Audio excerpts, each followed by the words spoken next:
bénisse abondamment. Je vais prier d'abord pour laisser ces moments entre les mains du Saint-Esprit, que Saint-Esprit prenne contrôle de toutes choses. Amen. Je vais prier. Merci Père éternel, merci le Tout-Puissant, merci notre Créateur, merci pour ces moments. J'abandonne tout entre tes mains. Seigneur Jésus-Christ, prends contrôle de toutes choses au nom puissant de Jésus-Christ. Je ramène mes pensées captives à l'obéissance du Saint-Esprit. Tout ce que je parlerai, que ce ne soit pas ma chair qui parle, mais que ce soit toi seul, le Saint-Esprit, tu parles à travers moi. Je demande pardon de tout mon cœur, de tout mon âme, tout ce qui ne te glorifie pas. Je demande pardon, Saint-Esprit, purifie-moi. Jésus-Christ, lave-moi avec ton sang précieux au nom de Jésus-Christ. Amen. Shalom, shalom, mes sœurs. Bon, même si des frères qui vont regarder aussi. Les messages d'aujourd'hui s'adressent aux sœurs. Aux sœurs, aux femmes, en fait. Voilà. Et aujourd'hui, j'étais là en train de faire le ménage, tout ça. Et Saint-Esprit a commencé à me parler de femmes, des femmes de feu que Jésus-Christ a choisies dans cette dernière temps. Des guerrières, des guerrieuses que l'Éternel a choisies dans cette dernière temps. Ces femmes-là qui vont combattre les serpents, les femmes qui vont combattre les dragons, les femmes qui vont combattre toutes sortes de compromis, les femmes-là qui vont combattre des fausses apôtres, les femmes-là qui vont combattre les ténèbres. C'est à eux que Saint-Esprit m'a demandé de parler aujourd'hui. Si tu es la femme, l'Éternel t'a appelé dans un ministère et tu restes là parce qu'il y a des personnes qui ont dit « La femme, tais-toi, tu n'as pas le droit de parler », sache que c'est faux, archi faux. Parce que dans ces derniers temps, je l'ai redit encore, je l'ai déjà dit plusieurs fois, l'Éternel va utiliser des femmes puissamment. L'Éternel va utiliser des femmes puissamment pour combattre les serpents dans cette dernier jour avant d'arriver de notre Seigneur Jésus-Christ. Mais sœur, ça dépendra de toi. Ça dépendra de toi. Si tu laisses que Saint-Esprit puisse crucifier tout ce qui est chair en toi, tout ce qui est charnel en toi, tu vas participer dans cette armée en fait. Tu vas faire partie de cette armée. Et avant qu'on puisse continuer, on va y aller dans le livre des Jean. Alléluia. On va y aller dans le livre des Jean que l'Éternel m'a donné, que Saint-Esprit m'a parlé cet après-midi pour parler aux femmes, Femmes, réveillez-vous. Femmes, vous êtes appelées dans le ministère, réveillez-vous. Femmes, le serpent, il est en train de dévorer vos enfants. Femmes, le serpent, il est en train de dévorer vos maris. Femmes, le serpent, il est en train de dévorer la société. Réveille-toi, femme. Réveille-toi, femme. Réveille-toi. Donc, on va aller dans le livre de Jean. Livre de Jean, chapitre 4. Chapitre 4, à partir du verset 7. Alléluia, on va parler de la femme samaritaine. Alléluia, on va parler de la femme samaritaine. Vous savez, dans la Bible, on nous parle que cette femme, elle avait eu conversation avec notre Jésus-Christ. Quand cette femme, elle avait eu cette conversation profonde avec Jésus-Christ, des disciples n'étaient pas là. Des disciples, ils n'étaient pas là. Des disciples, c'est qu'il y a des hommes, ils n'étaient pas là. Quand Jésus-Christ il a confié des secrets à cette femme, quand Jésus-Christ il a donné le ministère à cette femme, des disciples, ils étaient allés chercher à manger. Alléluia, on va lire la parole de l'Éternel. Je vous ai dit, Jean 4, à partir du verset 7. J'ai lu au nom puissant de Jésus-Christ. Une femme samaritaine vient pour épuiser de l'eau. Et Jésus s'adressa à elle. S'il te plaît, donnez-moi à boire un peu d'eau. 8. Et ses disciples, ils étaient allés à la ville pour acheter de quoi à manger. Verset 9. Et la femme samaritaine s'exclama, comment tu es juif? As-tu me demandé à boire? Et moi, qui suis samaritaine? Et le juif, et en effet, évita toute relation avec les Samaritaines. 10. Et Jésus lui répondit, si tu savais que le don de Dieu veut te faire et qui est celui qui te demande à boire, c'est toi qui auras demandé à boire et il t'aura donné de l'eau vive. Alléluia. 11. Mais maître, répondit la femme, non seulement tu n'as pas des eaux, mais le puits est profond. D'où la tirais-tu donc? Et te prendra plus grand que notre ancêtre Jacob, auquel nous devons ces puits et qui y appuie lui-même de son eau, ainsi que ses enfants. Alléluia. Là, on est arrivé jusqu'au verset 12. On va continuer. Alléluia. On va continuer. Verset 12. Alléluia. Et tu n'es pas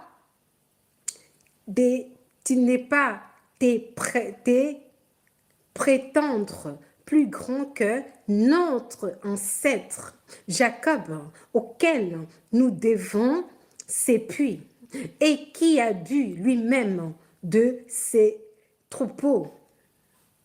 Verset 13. Et c'est lui qui boit de cette eau après Jésus aura de nouveau soif.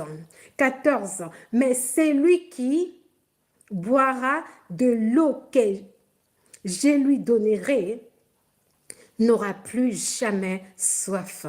Et bien plus, l'eau que je lui donnerai deviendra en lui une source intarissable et qui jaillira jusqu'à dans la vie éternelle.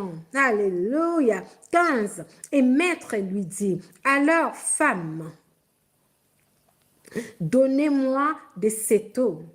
Et là, pour que je n'ai plus soif et que je n'ai plus besoin de venir puiser l'eau ici. Et va donc chercher ton mari. Alléluia. Après, vous pouvez les lire, c'est très long. Vous pouvez lire, continuer cet chapitre. En fait, vous pouvez lire à partir du verset 7 jusqu'au bout. Lisez ça, Jean 4, à partir du verset 7 jusqu'à la fin des chapitres. Donc, vous allez voir la conversation de Jésus-Christ avec cette femme. Et Jésus-Christ, il a dit à cette femme, si tu connaissais, c'est lui qui te demande de l'eau, c'est toi qui vas demander pour qu'il puisse te donner de l'eau de vie. Après, qu'est-ce qui s'est passé? La femme, elle a demandé cette eau de vie. Cette eau qui est intarissable. Cette eau qui donne la vie. Hey, alléluia. Quand on parle de l'eau, on parle de la vie. On parle de la vie éternelle. On parle des, cette eau des baptêmes, quand tu rentres dedans, ta vie, ça change. Et quand on part côté physique, l'eau, si tu es malade ou quoi là, tu ne bois pas, tout ça, tu vas mourir. Mais si tu es même dans le désert, même si ça fait 2 jours, 3 jours, tu ne bois pas, tu risques de mourir. Mais quand tu donnes juste quelques gouttes d'eau, cette eau-là, ça va te ressusciter. Alléluia. L'eau, ça va te ressusciter parce que tu as bu. Et l'eau que Jésus-Christ avait donnée à cette femme, c'était l'eau qui était intarissable. C'était l'eau qui donnait la vie éternelle. Donc, nous tous, on sait, Jésus-Christ est parlé en parabole. En parabole. Après, il a dévoilé la vie de cette femme. Cette femme, elle avait la vie du péché. Il avait beaucoup de maris. On peut rentrer dans le spirituellement. Femme, aujourd'hui, tu as beaucoup de maris spirituels. Femme, tu es infidèle spirituellement. Quand je parle femme, tu es infidèle spirituellement. Parce que tout ce qui passe avant Jésus-Christ, sache que ça rivalise avec ta vie chrétienne. Tout ce qui passe avant Jésus-Christ, sache que ça rivalise avec ta relation personnelle avec le Saint-Esprit. C'est ce qu'on appelle l'idolâtrie.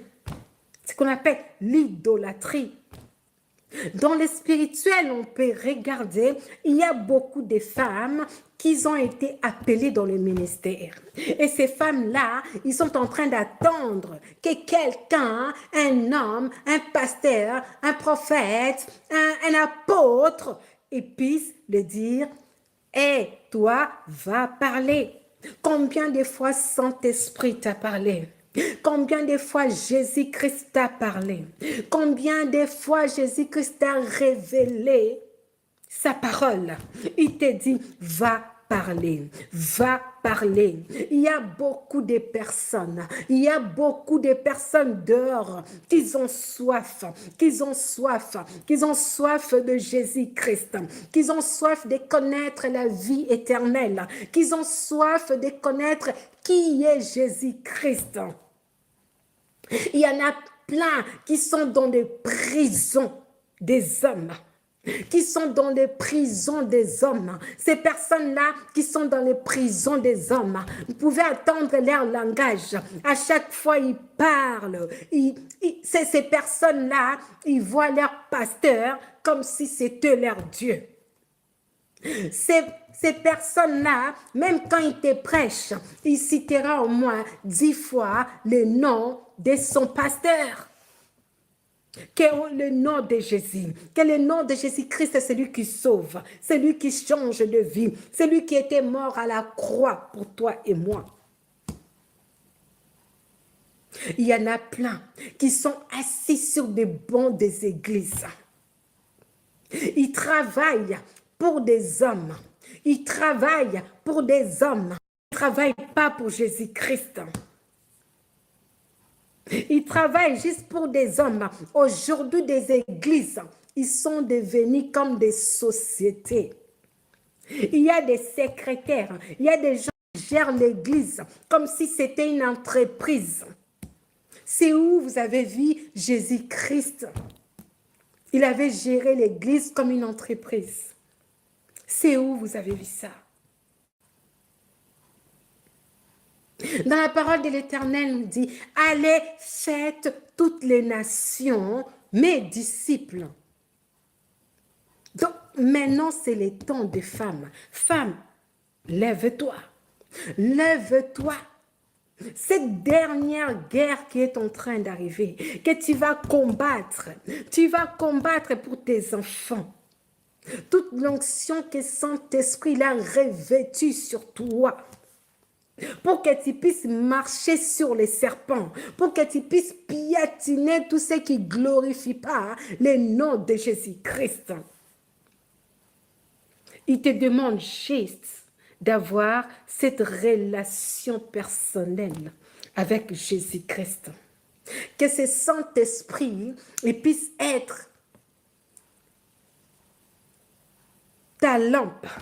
Que c'est le Saint-Esprit puisse te conduire. Que ce soit, c'est plus toi qui vis, c'est Saint-Esprit qui vit en toi.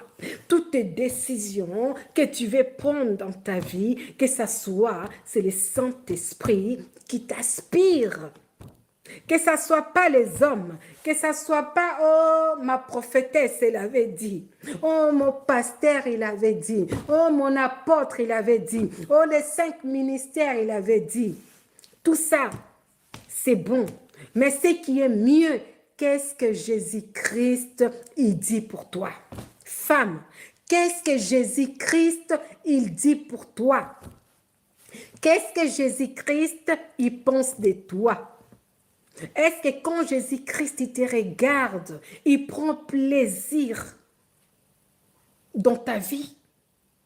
Est-ce que quand Saint-Esprit te regarde, il est content de toi? Toi, tu es seulement content parce que ton pasteur, il a cité ton nom. Parce que ton prophète, il a cité ton nom. Parce que ton apôtre, il a cité ton nom. Tout ça, ça ne te sauvera pas. Tout ça, ça ne te sauvera pas. Ce qui va te sauver, ta relation personnelle avec Saint-Esprit.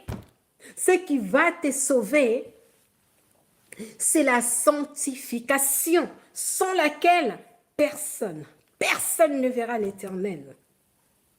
Donc, femme, lève-toi. Lève-toi, parle de Jésus-Christ. Comme je vous ai dit, Jésus-Christ, il a parlé avec la femme samaritaine. Elle a donné des révélations à la femme samaritaine que des disciples ne connaissaient pas. Quand les disciples ils sont retournés, des disciples ils étaient jaloux, ils se sont demandé pourquoi elle est en train de parler avec une femme. Et ce n'était pas arrêté là. Ils sont venus même demander à Jésus-Christ, qu'est-ce que tu parlais avec cette femme? Femme, tu es spéciale. Femme, tu es spéciale. Vous savez pourquoi le serpent, il était allé attaquer la femme? Pourquoi le serpent n'était pas allé attaquer un homme? Mais il a choisi une femme. Parce que dans la femme, il y a des mystères. Parce que dans la femme, comme les serpents, il avait combattu la femme en premier. Et c'est la femme aussi qui va aller vaincre les serpents. Alléluia. Peut-être que vous ne m'avez pas bien entendu. Comme les serpents, il était venu pour détruire la femme. La même femme, Jésus-Christ, sauveur de l'humanité. Alléluia. Sauveur de l'humanité. Il est resté pendant 9 mois dans le ventre de cette femme. C'est une femme. Il est né par une femme. Le sauveur de l'humanité. C'est une prophétie. C'est une grande révélation. Elle est en train de vous montrer dans cette dernière temps, dernier combat, dernière guerre. Ça sera des femmes qui vont combattre. Vous vous rappelez des prophétesses Déborah dans la Bible? Les prophétesses Déborah dans la Bible. Quand Israël, il y avait des problèmes. Quand il y avait des problèmes qui dépassaient des hommes. Il y avait une femme qui s'était mise debout. Cette femme-là, Déborah. Aujourd'hui, dans cette dernière jour, l'Éternel, elle est en train de chercher des Déborah. L'Éternel, elle est en train de chercher des Myriam. L'Éternel, elle est en train de chercher des Anne. Celles qui restent là pour intercéder. Ils pleurent pour des âmes qui sont en train d'être perdues. Ils pleurent pour nos enfants qui sont en train d'être perdus dans ces mondes ténébreux. Qui pleurent pour des âmes qui sont en captivité. Femme, où es-tu? Femme, où es-tu? Lève-toi. Lève-toi. Les ténèbres, elle est en train de battre des records pour détruire l'épouse. Et femme, lève-toi. L'Éternel nous a donné l'armée. Il nous a donné toutes les armes qu'il faut pour détruire ces ténèbres. Femme, lève-toi. Lève-toi. Laisse plus personne ne puisse t'arrêter. Comme cette femme samaritaine. On dit cette femme samaritaine-là, quand elle avait parlé avec Jésus, Jésus l'a donné l'eau de la vie éternelle, qui est la parole de Jésus-Christ, qui est la vie. L'eau de la vie, Jésus-Christ lui-même, il a dit. Ça, Jésus-Christ, il parlait en parabole. L'eau de la vie, ça veut dire, cette femme-là, elle était investie de Saint-Esprit. Alléluia. Cette femme-là, Jésus-Christ, elle avait mis des paroles de vie en elle. Quand cette femme va ouvrir des bouches, il va ouvrir la bouche pour parler, de vie des personnes va changer. Quand ces femmes ils vont ouvrir leur bouche, les genoux fléchiront. Quand ces femmes-là, ils vont décider de rentrer dans leur ministère, le monde des ténèbres va trembler. Quand ces femmes-là vont décider de rentrer dans leur ministère, à quoi l'Éternel les a appelés avant l'enlèvement de l'Église, cette dernière combat, c'est des femmes qui vont vaincre les ténèbres, c'est des femmes qui vont vaincre le serpent. Pour finir, je vous ai dit, les serpents, il avait attaqué la femme parce qu'il savait que par la femme, c'est là où il y avait la vie. Alléluia. Par la femme, c'est là où il y avait la vie. C'est par la femme, c'est là où les sauveurs de l'humanité, il allait venir. Les serpents, ils savaient ça. C'est pour ça qu'il n'avait pas attaqué l'homme, il avait attaqué la femme. Pour tout arrêter. Mais notre Sauveur, Jésus-Christ, c'est lui qui pardonne le péché. C'est lui qui pardonne si tu te répands. Il te pardonne. Oui.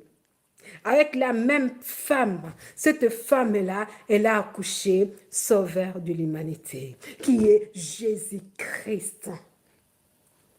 Que son sang a coulé pour toi et moi. Je suis arrivée à la fin. Femme, lève-toi. Laisse personne qui puisse t'empêcher d'accomplir le ministère que l'Éternel t'a donné. Vous savez, on parle de l'enlèvement, mais il y a un enlèvement spirituel qui a déjà commencé, qui sont en train de se faire. Quand Jésus-Christ, il avait dit, il y avait deux plantes qui étaient en train de pousser dans la même champ. Il a dit, dans le dernier temps, il y aura des monstres, il y aura la différence. Lui-même, il va trier. Lui-même, il va trier. Le temps est arrivé. Jésus-Christ, il est en train de trier. Jésus-Christ, il est en train d'enlever des âmes dans les captivités. Jésus-Christ, il est en train d'enlever des âmes dans les églises là où ils ne disent pas la vérité. Dans les églises là où ils ne montrent pas aux brebis ce qui est primordial. Ce qui est important, c'est ta relation personnelle avec Saint-Esprit. Ce n'est pas l'église de bâtiment. Non, c'est ta relation personnelle avec Saint-Esprit. Parce que pour vivre la sanctification, ce n'est pas les bâtiments qui vont te montrer, qui vont te donner des capacités à vivre la sanctification, mais c'est le Saint-Esprit. C'est le Saint-Esprit qui va te donner cette capacité-là. Il faut avoir ami fidèle. Saint-Esprit comme ami fidèle. Saint-Esprit comme ami fidèle. Que l'Éternel vous bénisse. Je suis arrivée à la fin. Je vous dis shalom, shalom. Si l'Éternel permet, Je reviendrai encore. Que le nom de l'Éternel soit glorifié. Que le nom d'Adonai soit glorifié. Que le nom d'Élohim soit glorifié. Alléluia. Merci Jésus. Alléluia. Merci Père.